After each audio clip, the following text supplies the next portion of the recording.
going to review our three types of transformations that we have talked about so far.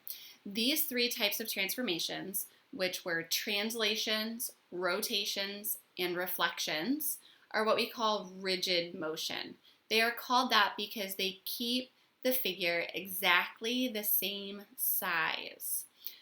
So those three, we also call them isometries. These three isometries or rigid motion transformations will create what are called congruent figures. The figures are exactly the same size as they were before. They might be oriented differently. So if we do a reflection, it's going to be backwards maybe. If we do a rotation, it might be sideways. So they might be oriented differently, but they are exactly the same size, being congruent. So that means the angles will have exactly the same measurement. The lengths will be exactly the same.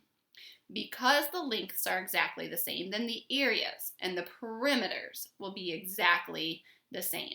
So if we take a figure and we translate it, we rotate it, or we reflect it, the perimeter will be the same, the area will be the same, the angles will all be the same as they were before. Might be turned, might be flipped, but everything will be the same size as it used to be. Right? So for this assignment, you're going to be looking at a Khan Academy that's going to ask you about those measurements. Sometimes it will ask you, what is the angle measurement? Well, it's the same as what it used to be. Or what is the perimeter of the new figure? Well, it's the same as what the perimeter of the old figure was. Right? So you're going to be looking at Khan Academy with that, and then I have a Desmos activity for you to look at as well. So in this Desmos activity, I'm going to kind of walk you through what you're going to be doing. I think I have to move myself. Oh no, the next is up here. Okay, so we're going to be, it calls it transformation golf, but we're not moving like a ball into a hole. We're moving an L onto another L, but we have an obstacle. So this is my pre-image here, the solid colored one. I want to somehow get that onto the image figure, but if I run into the obstacle, I lose. Okay, so I have to get it there somehow without doing that. So just kind of show you how this works. So let's see, I think I do need to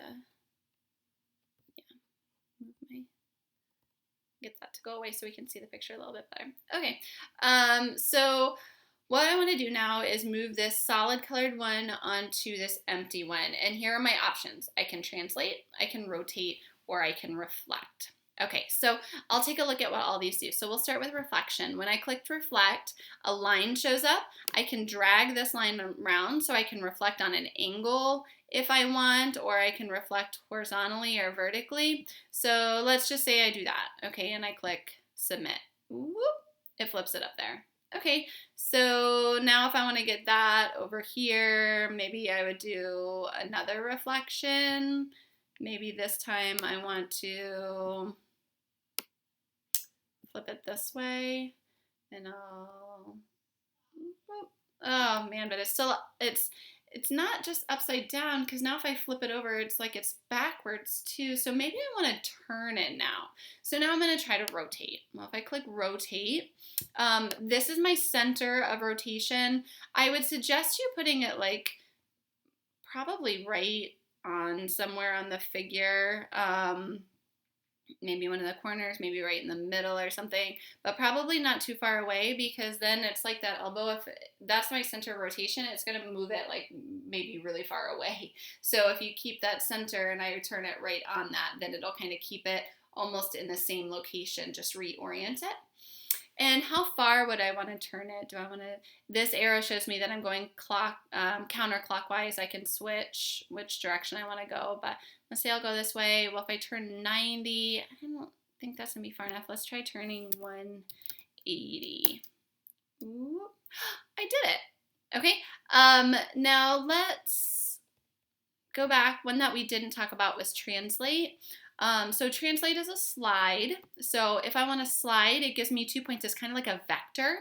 So this is my initial point. This is my terminal point. So maybe I'm going to take this corner of the L, and really all I want to do is move it to there, right? And if I just slide it, Well, oh boy, it landed in the right spot, but it broke because I hit the obstacle. So maybe instead of translating there right away, maybe I'm gonna like bring it over here, just take it sideways first.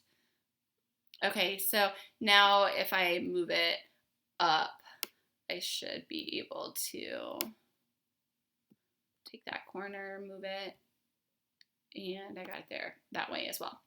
So sometimes there might be multiple ways of doing this. So in that first way, I reflected, I turned. This time I did a couple of slides. So there might be multiple ways to do it, and that's fine. So what I want you to do with this is I want you to play around with these. I'm going to be able to see your progress, so you don't need to click like a submit button or anything like that. I'll always be able to see exactly where you are in this as you're working through it. The link to this is in Schoology, so you'll follow that link to get here. So some of the problems are named challenge. Those are the ones that I want you to do. So this is challenge number 1. We already looked at 2 different ways to do it. So challenge number 1, you can do it the same way, one of those ways, or if you could find a different way that you want to try, you could do that too. But you're going to do challenge number 1. Here's challenge number 2. Again, I want to get this purple solid L onto the white empty one here. There's no obstacles in this one, so you don't have to worry about running into anything. You're gonna, you don't need to worry about the ones that are settle a dispute. If you want to look at them, by all means, go ahead.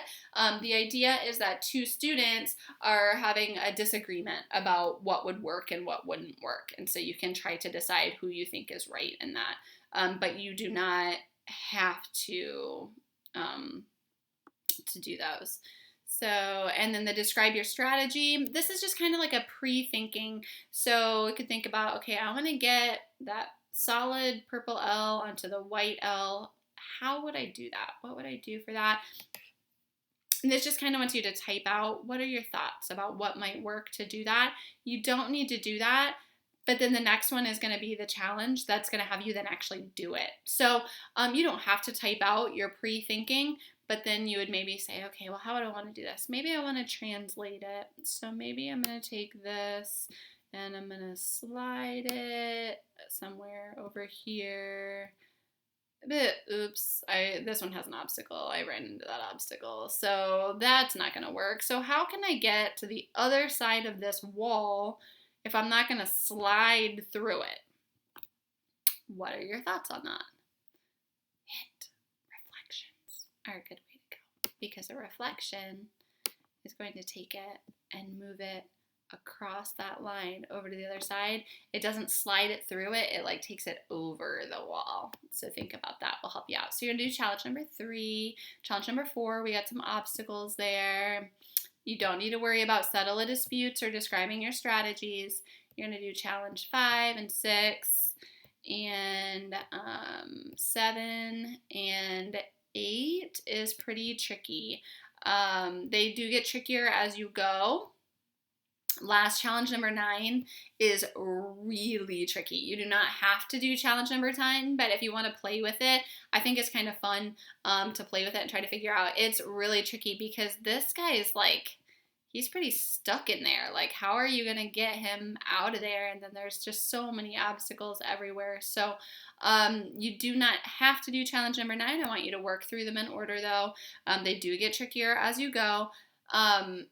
I would say don't spend more than like 20 to 30 minutes on this unless you're having fun. I mean, it's kind of like a game, but I don't want you to spend hours and hours and hours and hours working on this because it is tricky. I can see your progress. I can see what you're doing and all that. So I'll know that you're putting in effort or not. So do your best with it. Try to think about how we could use those transformations to get the one figure onto the image. Okay, let me know what questions you have while you're working through it, and I'm happy to help you out with those. Talk to you later.